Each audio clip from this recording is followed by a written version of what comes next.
Ngayong umaga nga palang ito'y pupunta tayo dito sa Pixel House para magpakabit ng oil cooler ni Tifa. Sabay tara, samahan niyo ako. Let's go!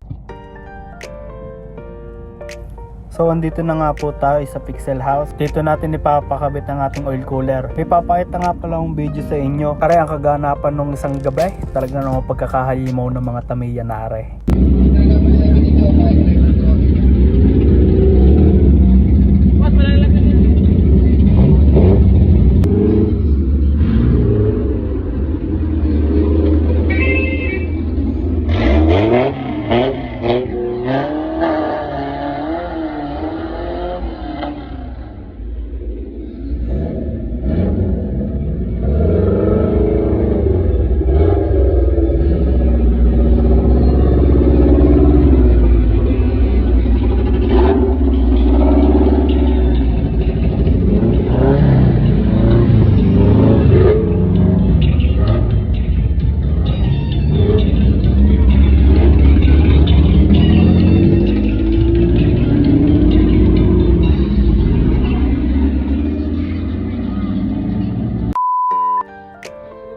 At yun na nga, atin ang itutuloy are.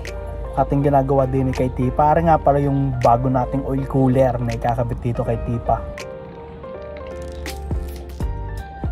Yan, dito nakakabit yan, yung oil cooler na ipapakita ko sa inyo mamaya. Tapos nga pala yung auto ni Kuya Ryan. Ito yung ating unang parapol na SIR body. Tapos rin na nga, tinotornado na ang ating throttle body. Tapos kinakalas na din yung ating oil cooler. Tapos na rin na yung ating oil cooler. Kakaswerte nung bibili sa iyo, talagang puro bago ang pyesa. Eh bigla may dumating din ng CR bay. Talagang naman pagkakakisig na rin, kalaki pa ng makina. Kita nung pitment, pit na pit.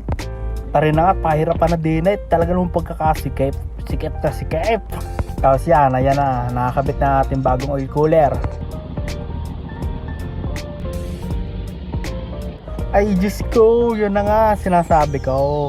Patay na naman tayo din ay, napaibig na naman sa Honda. Ay tiis-tiis muna tayo, himas-himas na lang muna din ay. Naka-climate control pa ay. Ngayon na may din naman tayo pupunta sa palinisan ng radiator.